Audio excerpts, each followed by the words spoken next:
Hello guys, कैसे हैं आप?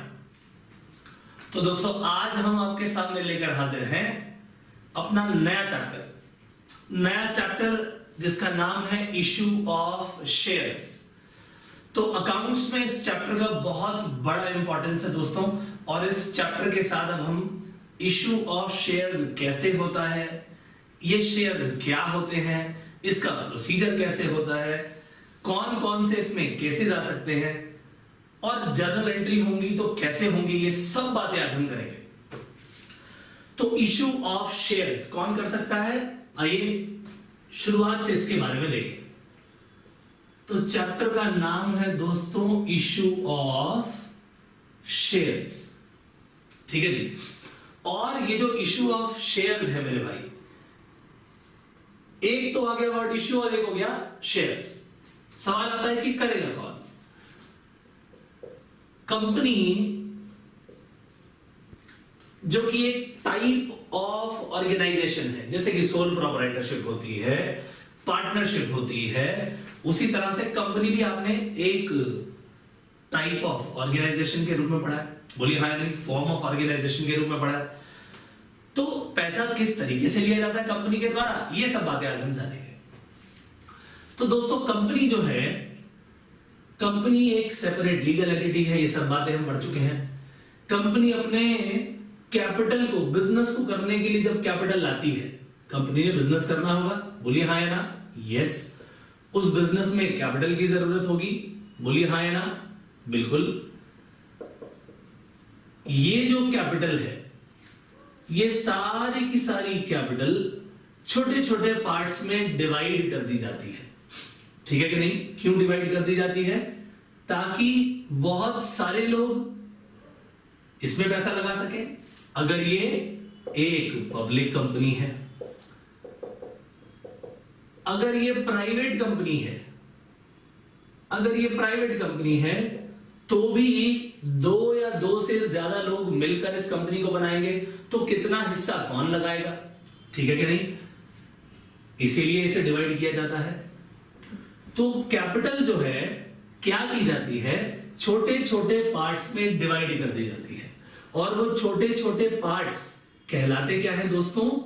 शेयर्स। क्या कहलाते हैं? शेयर्स। आइए दूसरे तरीके से देखें। मान लीजिए कि कंपनी में बिजनेस की रिक्वायरमेंट पता की गई और पता लगा कि जी कंपनी की कैपिटल चाहिए होगी 10 लाख रुपए, ठीक है जी। अब 10 लाख रुपए अगर चाहिए तो क्या करें? कंपनी अपने इस पूरी की पूरी कैपिटल को छोटे छोटे पार्ट्स में डिवाइड कर देगी। कैसे? उस छोटे पार्ट का, स्मॉल पार्ट का, उसकी एक वैल्यू रख दी जाएगी, ठीक है जी। उस स्मॉल पार्ट का नाम क्या होगा? शेयर। क्या होगा? शेयर। सो शेयर क्या हो गया? The part in which the capital of the company is divided। तो ये जो 10 लाख रुपए की कैपिटल है, छोटे छोटे पार्ट्स में डिवाइड कर दी जाएगी। उस हर पार्ट की एक वैल्यू होगी। वो वैल्यू ₹1 भी हो सकती है, ₹10 भी हो सकती है, ₹10 भी की जगह 100 हो सकती है, 1000 हो सकती है, whatever भी दी अमाउंट, 50 हो सकती है, whatever। तो ये जो स्मॉल पार्ट की वैल्यू है, ये कंपनी के ऊपर डिपेंड करता है कि वो कितनी वैल्यू उस स्मॉल पार्ट की रखना चाहते हैं। अब प्रिजम्पशन ले लेते हैं, मान लेते हैं कि इनमें से कोई भी कंपनी हो, तरीका कैपिटल का एक ही होगा। मान लीजिए कि इस कंपनी का बिजनेस जिसका है उसका नाम है एक्स लिमिटेड। इसने कहा जी कि हमारा जो स्मॉल पार्ट होगा, शेयर जो होगा, उसकी वैल्यू 10 रुपए होगी। कंपनी का डिसीजन था, ले लिया गया। अब कंपनी की टोटल कैपिटल का अमाउंट, कंपनी ने देखा कि हमें 10 लाख रुपए चाहिए, 10L। एक पार्ट की कीमत 10 रुपए है, ठीक है दोस्तों? एक पार्ट की कीमत 10 रुपए है, टोटल कैपिटल का अमाउंट 10 लाख रुपए है। तो जरा बताइए कितने पार्ट्स उसके हो गए? आइए देखें। 10 लाख रुपए की कैपिटल, ठीक है जी। हम इसे कहते हैं शेयर कैपिटल, क्योंकि किससे बनी? शेयर से बनी। Total amount of share capital 10 lakh रुपए है, और अगर मैं उसको एक शेयर वैल्यू से, एक शेयर की वैल्यू से, एक पार्ट की वैल्यू से डिवाइड कर दूं, ठीक है जी, डिवाइडेड बाय वैल्यू पर शेयर, ठीक है जी, तो हमारे पास क्या आ जाएंगे दोस्तों? हमारे पास आ जाएंगे नंबर ऑफ शेयर्स, यानी 1 लाख शेयर्स। क्या कहा दोस्तों?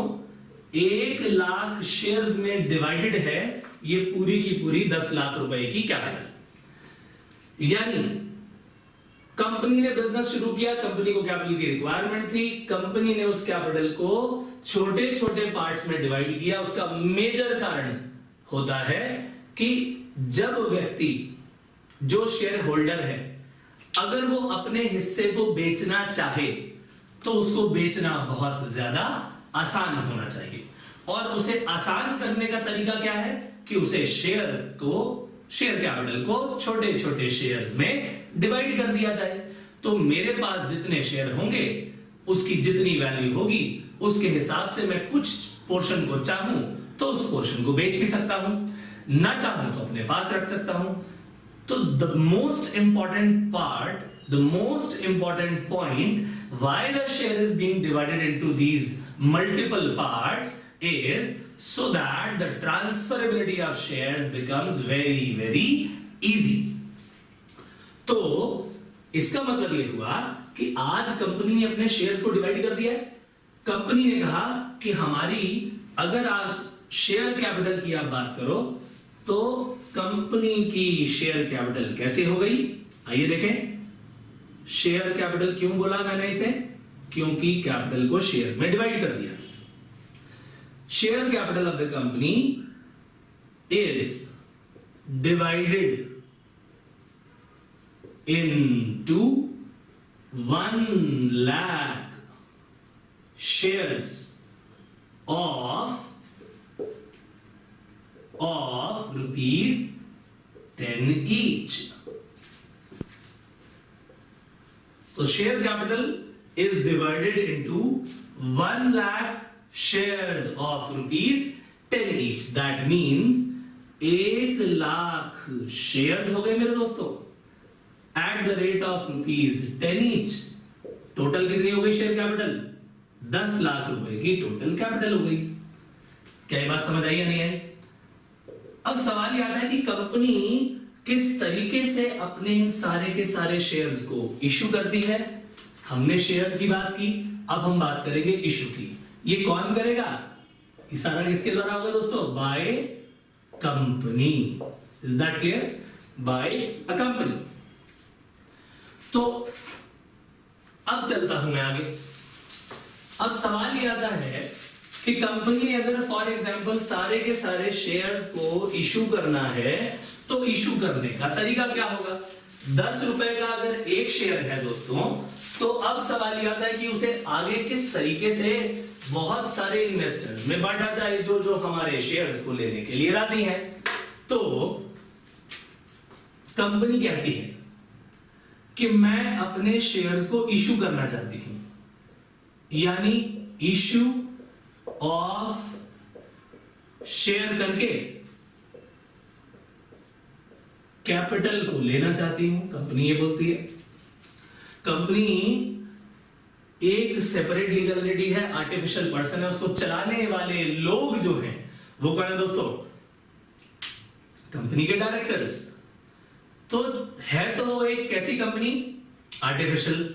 उसे चलाता कौन है? Natural person. बट क्योंकि वो एक सेपरेट लीगल एंटिटी है, इसीलिए प्रिज्यूम किया जाता है कि कंपनी के बिहाफ पर जो भी डिसीजन लिए गए हैं, किनके द्वारा? डायरेक्टर्स के द्वारा, वो एक्चुअली कंपनी के द्वारा ही लिए गए हैं। नाम किसका आएगा? कंपनी का आएगा, राइट? तो इश्यू ऑफ शेयर्स करके कैपिटल को अरेंज करना चाहती है ये कंपनी। क्या ये बात समझ आई कि नहीं आई? कैपिटल को अरेंज करना चाहती है। अब सवाल ये आता है कि मैंने 1 लाख शेयर्स में बांट दी अपनी capital. At the rate of ₹10 each. अब 10 रुपए का एक शेयर है, मेरे पास कई टुकड़े हैं उस शेयर्स के, ठीक बात है कि नहीं? मेरे पास तो बहुत सारे पार्ट्स हैं, 1,00,000 पार्ट्स हैं। इट इज नॉट नेसेसरी कि वो एक ही बंदा ले या 2 बंदे ले या 4 ले। तो ऐसे केस में मान लिया जाए कि मैं पब्लिक कंपनी की ही बातें करता हूं, प्राइवेट कंपनी की बात नहीं कर रहा, क्योंकि प्राइवेट कंपनी पब्लिक में इशू शेयर नहीं करती, ठीक बात है कि नहीं? पब्लिक कंपनी के बारे में आपने पढ़ा होगा कि वो क्या करती है।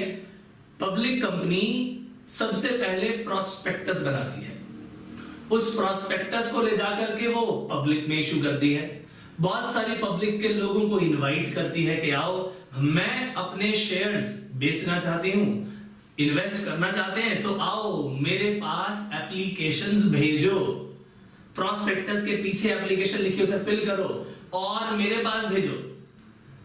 अगर मुझे ठीक लगा, आपका प्रोफाइल ठीक लगा, तो हम आपको अपने शेयर बेच देंगे। ये कंपनी की मर्जी होती है।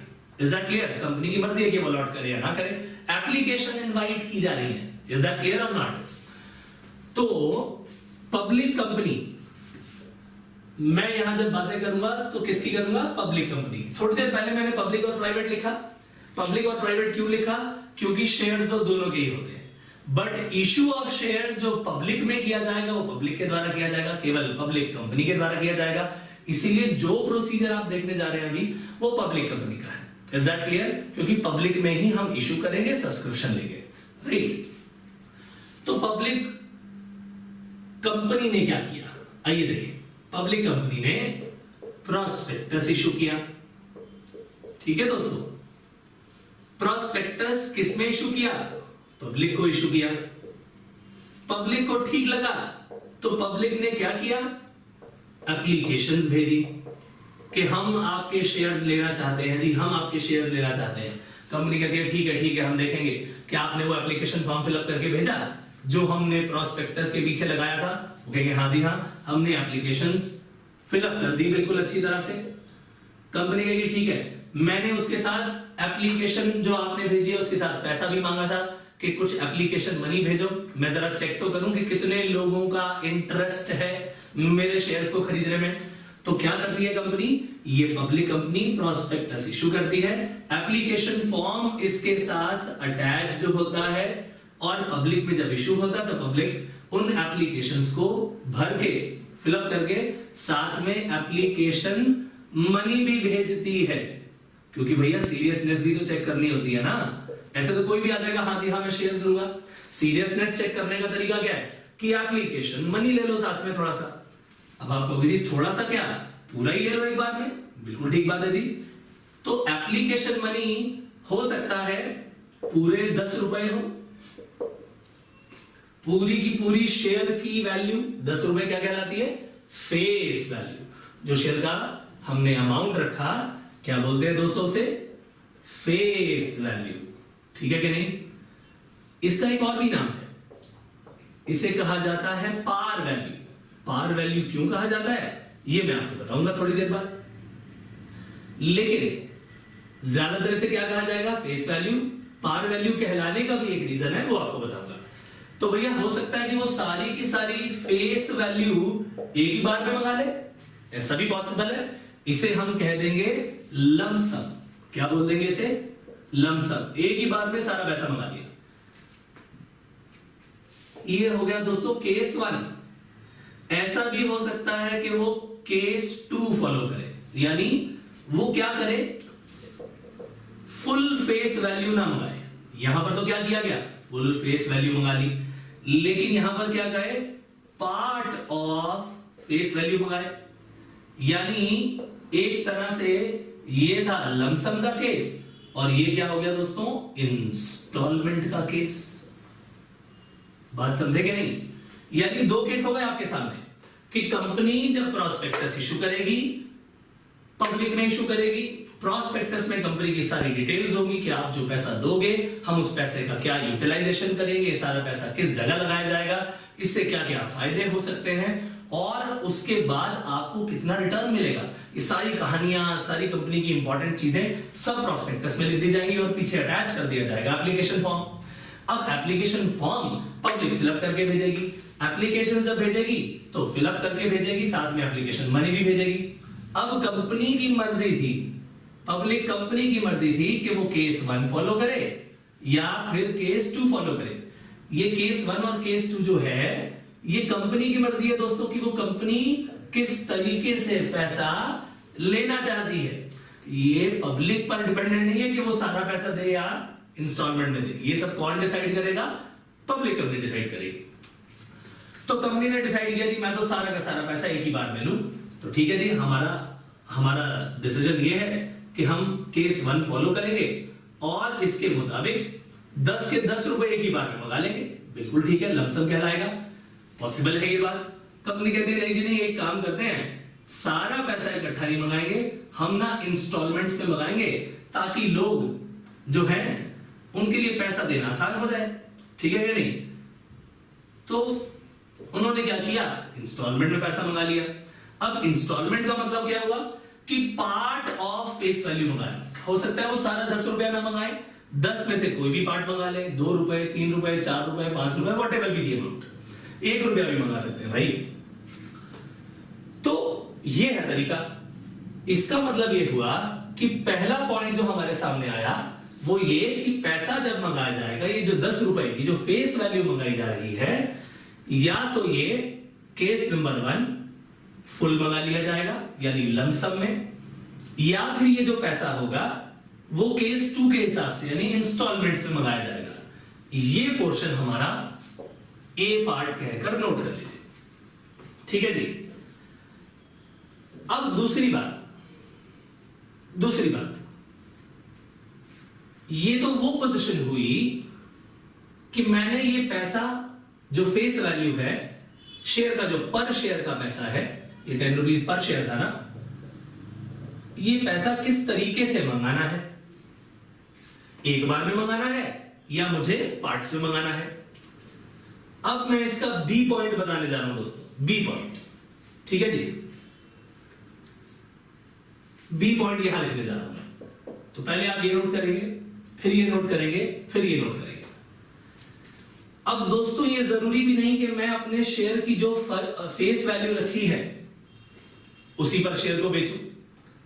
ऐसा भी हो सकता है कि मैं उस शेयर को उस फेस वैल्यू से ज्यादा में बेच दूं, हो सकता है उससे कम में बेचूं। आइए देखें। तो इसका मतलब यह हुआ कि 10 रुपए वाला शेयर 10 रुपए में ही बेचा मैंने, केस नंबर 1, बी का केस नंबर 1। ठीक है जी। हो सकता है 10 रुपए वाला शेयर मैंने 12 रुपए में बेचा, 12 रुपए में बेचा, ज्यादा में बेचा मैंने। ठीक है कि नहीं? रुपीस लिख लेते हैं इसके आगे।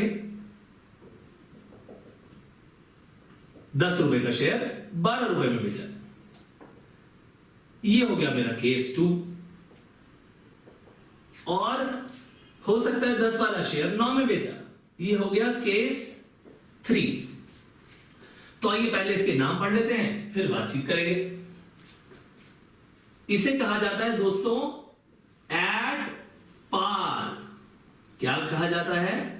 एट पार, यानी 10 का शेयर 10 में, इसीलिए इस 10 रुपए का नाम पार वैल्यू भी है। समझे या नहीं समझे? तो एट पार बेच दिया यानी 10 का शेयर 10 में।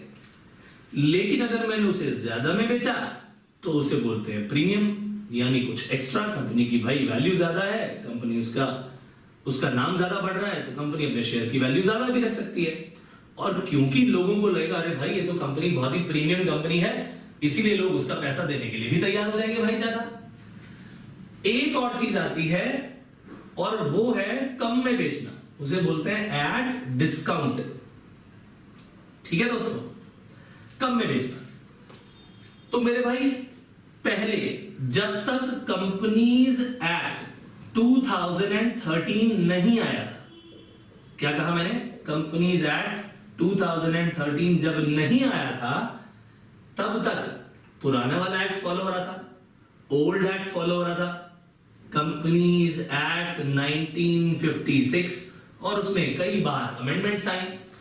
लेकिन तब तक यहां तक 1956 का जब तक बेसिक एक्ट था तब तक यहां तक डिस्काउंट पर शेयर्स बेचना अलाउड था, लेकिन जब कंपनीज एक्ट 2013 आया तो उन्होंने कह दिया कि कंपनीज अपने शेयर्स को डिस्काउंट पर नहीं बेच पाएंगी, क्योंकि ये तरीका, और बात सही भी है बिल्कुल, कंपनी सिर्फ लुभाने के लिए डिस्काउंट पे शेयर्स बेच रही है, अल्टीमेटली वो तो नुकसान किसका था? शेयर होल्डर का ही है। ये कैसे शेयर होल्डर का नुकसान है, क्यों ऐसा हुआ, क्यों बंद किया गया इसे, ये सब बताऊंगा जब मैं इस पॉइंट पर आऊंगा। अभी सिर्फ शॉर्ट में बता देता हूं कि भैया कंपनीज एक्ट 1956 में अलाउड था, कंपनीज एक्ट 2013 में दोस्तों ये अलाउड नहीं है, यानी ये एंट्रीज तो आपकी खत्म हो गई, लेकिन फिर भी शेयर्स को डिस्काउंट पर बेचा जा सकता है, देयर इज अ वे, मगर पब्लिक में नहीं, ठीक है कि नहीं? हाँ, अगर मेरे एम्प्लॉइज हैं और कोई एम्प्लॉई कहता है जी मैं तो कंपनी के अंदर अपना ये स्किल लेकर आ रहा हूं, या मैं अपनी कंपनी के अंदर अपना पेटेंट लेकर आ रहा हूं, यानी मेरी कोई ऐसी चीज मैंने इजाद कर रखी है, मैंने कोई ऐसा फॉर्मूला बनाया हुआ जो कि मैं कंपनी को दे रहा हूं, और या मेरे स्किल्स हैं जो मैंने उन चीजों को या किसी चीज को ट्रेडमार्क करवाया हुआ है, मैं वो सब चीजें कंपनी के लिए लेके आ रहा हूं, तो कंपनी उसके लिए उसे शेयर्स देगी। हो सकता है कि वहां पर शेयर डिस्काउंट पर इशू किए जाएं, क्योंकि वो उस व्यक्ति की मेहनत, खून पसीने की कमाई, बड़ी मेहनत के ऊपर उसे पैसे दिए जा रहे हैं। ये काम जो इक्विटी शेयर्स देकर किया जाता है उसे कहा जाता है स्वेट इक्विटी शेयर्स। स्वेट यानी पसीना, बड़ी मेहनत से उसने ये चीज बनाई और कंपनी के लिए लेकर आया, तो कंपनी उसे क्या कहती है कि ठीक है जी, हम आपकी मेहनत की